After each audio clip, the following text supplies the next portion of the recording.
I've been going down this crazy theory rabbit hole ever since Hu Yang said this one line in Ahsoka episode 3. You realize, historically, there have been very few Mandalorians who ever became a Jedi. The minute he said that, I was like, what do you mean a couple of few? I only know of one Mandalorian Jedi, Tar Vizsla. So like, who is he talking about? So then on tomorrow's episode of Sith Talk, I kind of brought it up with my brother, and this is kind of what he thought. When Hu Yang said that, he said something like some line like there've only been a few Mandalorian Jedi. Bro, we only know of one. Who is he Yeah. talking about? Did you catch that? He could be referring to Revan. Because that Oh, technically is another one, because his helmet is Mandalorian. but is Revan Mandalorian? No. So he mentioned Revan, and like, technically Revan's not a Mandalorian, but that got me thinking. Now, I remember Filoni back in Clone Wars almost included Revan in there. Like, he had it done. They did like some previous stuff. So Revan was almost in Clone Wars. That I know fans would have found very interesting, and Darth Revan. Both of who existed in the EU. So it was going to be a big deal. Not saying that Revan's going to be in Ahsoka or this or that, but that got me just going down this rabbit hole of what else has Dave Filoni done in the past that maybe he's going to try to incorporate. So I already made a theory video that I think Filoni is going to be taking everyone to a new galaxy, and he's going to do his own like little Filoni-verse in this separate galaxy. But what if he's been setting up these breadcrumbs all along for something even bigger than that? So then the next thing I started to think about was in Andor, which I'm not a fan of Andor. Comment down below if you like Andor. I didn't. But in Andor, they mentioned this. The ancient world celebrates the uprising against the Rakata invaders. There's no way that Tony Gilroy, the most non-Star Wars loving person, dropped a breadcrumb about the Rakatan Empire, about the Rakata. So if you're not familiar with the Rakata, which I don't know a whole lot of, but I know they're from Legends, and I know a lot of people think that maybe Dave is trying to maybe bring them in or a version of them, potentially. But the thing with the Rakata is they're the ones that created star maps. And what do we see in this Ahsoka show? A star map. That's kind of crazy right there, and it's almost as if Filoni said to Tony Gilroy, "Hey, be sure to include this in Andor because we're setting up something bigger later." Because there's no way Tony Gilroy is writing his script for Andor. He's like, "Oh, let's reference the Rakatan Empire from Legends." No way, no way. So then the next thing is the Yuuzhan Vong. So they're from Legends too. And I don't know a whole lot about them. Shout out to Josh at Den of Nerds. On one of his lives, he was talking about it, and he brought up this artwork, this sketch that Filoni did. Now, this sketch was something that was potentially going to be used in Clone Wars, and it never was.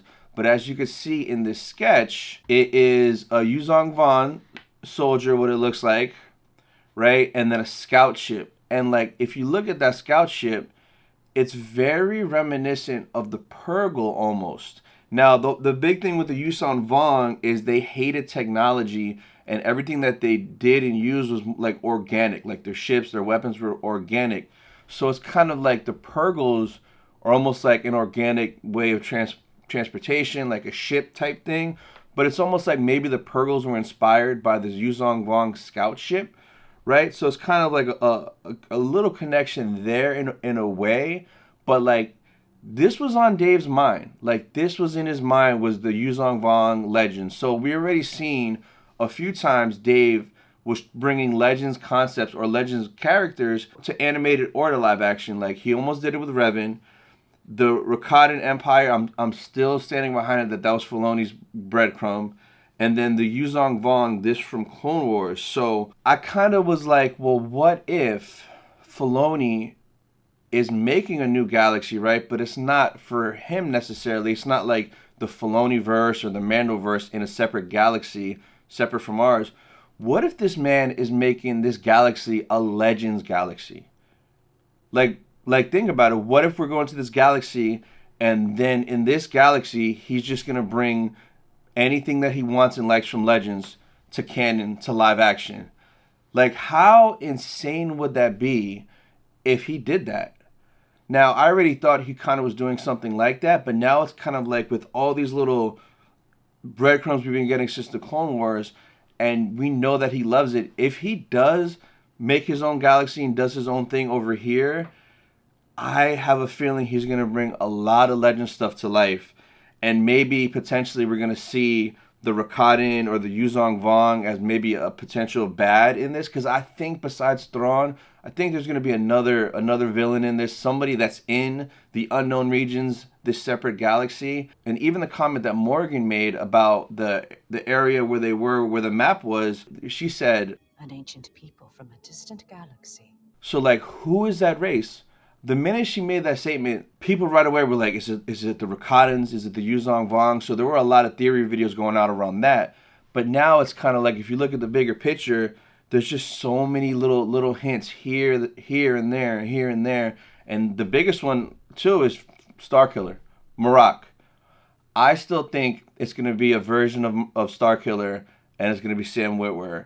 And that's another thing from Legends as well, that Dave has it on the back of his mind. He even said in Rebels he wanted to make Starkiller an Inquisitor. So like, Dave has been thinking about this his whole life, basically. Man, I think we're in for some crazy stuff. I think if it does get revealed that they're going to this galaxy and the season ends kind of a cliffhanger and they're stuck over there, I think the potential and the options in this galaxy, even it being potentially a Legends galaxy, is kind of wild, and I think it will make a lot of people happy, especially the hardcore Legends and expanded universe sweaties that have been living and breathing all that stuff since the 90s. I think this is a good thing. So let me know what you guys think. I know it's pretty crazy, it might not happen, but like, it's just so many things, and it's all pointing towards like potentially this may be happening. So let me know in the comments if I'm crazy, if you guys agree with me, and then maybe check out this video next.